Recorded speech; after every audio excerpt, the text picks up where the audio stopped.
mother waters the stone every single day. She says if she waters it 20,000 times, the stone will grant her any wish. But I never believed her. I grabbed a crowbar and knocked the stone over. Then I picked it up and carried it away. The villagers quickly put their hands together and prayed devoutly. But to their surprise, I carried the stone straight under the waterfall. Then I told my mother this way we could water it 50,000 times at once. But soon something strange happened. A mask suddenly fell to my feet. From that day on, I couldn't stop staring at it, until one day, I accidentally traced the outline of the face on the mask. I slowly drew out the person's features, and somehow I felt my heart race. So I ran toward the top of the waterfall. When I reached the source, I saw a fairy covered in colorful butterflies. I leapt toward her with all my strength, but just as I grabbed a branch, she vanished, following her guidance. I climbed through the waterfall for 3 days and nights. Finally, I made a bow and arrow from branches.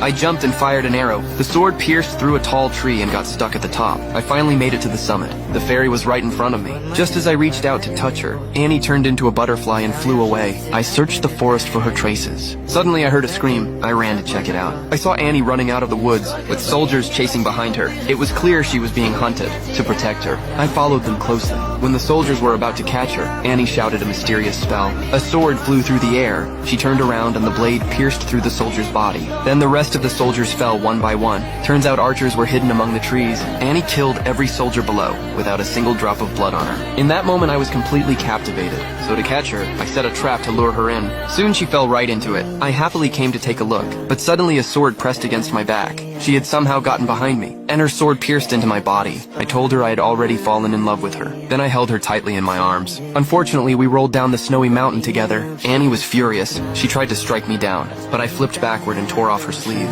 Then I turned and pulled off her coat, lifted her long hair, and washed her under the waterfall. Crushed berries to draw eyeliner and lipstick on her face. She turned around and saw me holding the mask she had lost. Then she realized I had come for her. She was touched and hugged me tightly, but she still had to rescue the princess. So she knocked me out and left alone. Not long after she left, an accident happened. A soldier threw a fishing net over her, catching her alive. When they tried to harm her, I showed up just in time. As the soldiers got closer, I pushed down a huge boulder. It stopped the pursuers, but unexpectedly, the impact triggered a landslide. I quickly grabbed some tree bark and slid down the slope with Annie. Just as the snow was about to bury us alive, a cliff appeared ahead. I leapt forward with her, and we both survived. Soon I arrived at the palace, where workers were raising a giant statue of the king, but suddenly a slave slipped, triggering a chain reaction.